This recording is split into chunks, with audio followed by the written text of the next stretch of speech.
Welcome back. So in the last lecture we have seen what are fixtures and importance of their hooks in conf test files, okay, for better readability. And we also saw different scope of fixtures, like if you put scope equals to class, then class level, and if you don't put anything, that will be default applied on method level, and the related annotations to set up pre and post conditions. Now let us see how to data drive data into your test cases using these fixtures, and also how to make your test case parameterized to run with multiple data sets. It's easy. So fixture will also help you to load the data. So when you want to run this test, before that you can load that data using the fixture, and you can pass the data from fixture to your actual test. Okay. Now let's say you are working on some user profile page where you need to update name, email and everything as part of your test case. For that you need data, right? So as a precondition, you can create one fixture, create all the data there, and then pass that fixture into your test case, so that data will be automatically available for your test case. So let me show that practically.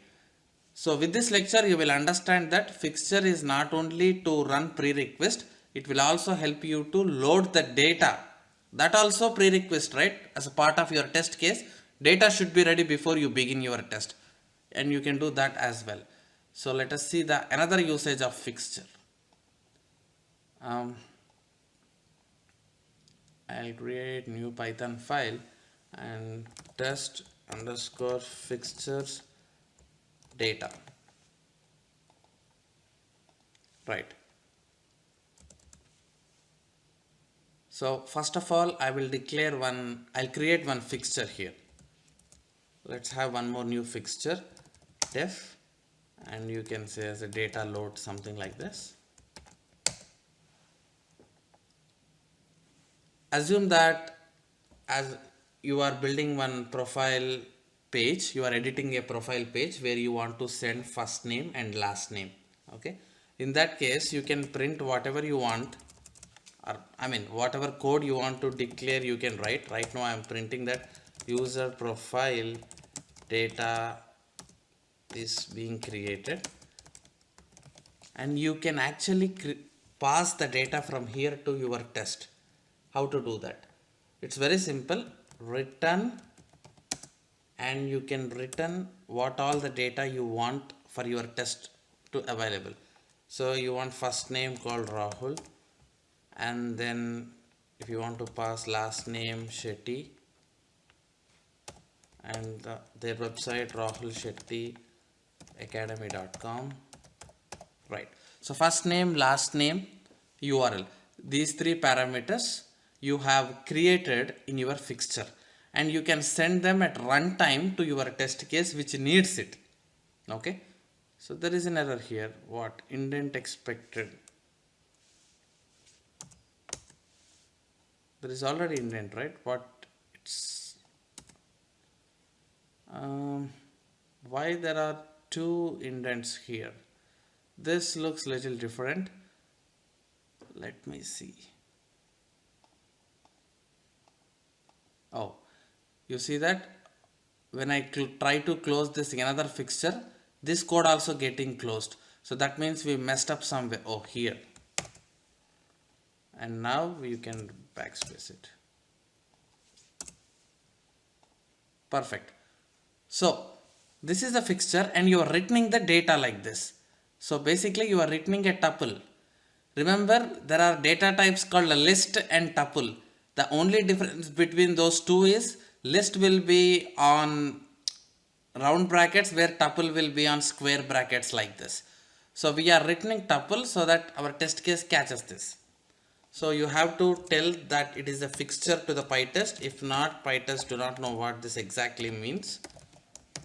Perfect. So you have successfully defined as a fixture, and now let's go to the fixtures demo class, fixtures data. Let me create one new class, test example2,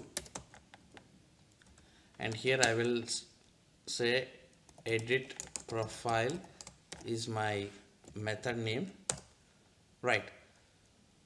So let's say I don't want to declare that on class level. Let me call that fixture directly here, or you can declare here, but when you wrap that in class, it's good practice that you declare on top. So it's up to you. So let's write it here, at the rate pytest.mark, sorry,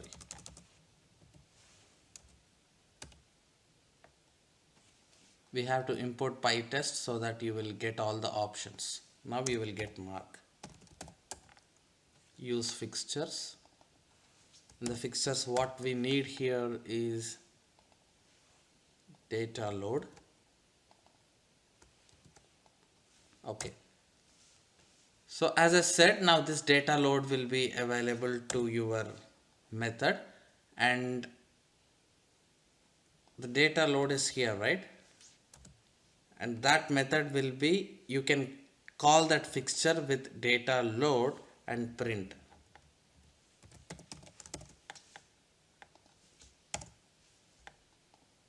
Edit profile. It is showing an error here because when you want to get data, if you want to return the data to a specific test, then you have to add parameter. Earlier in the last lecture I told you need not add this if you declare globally, right?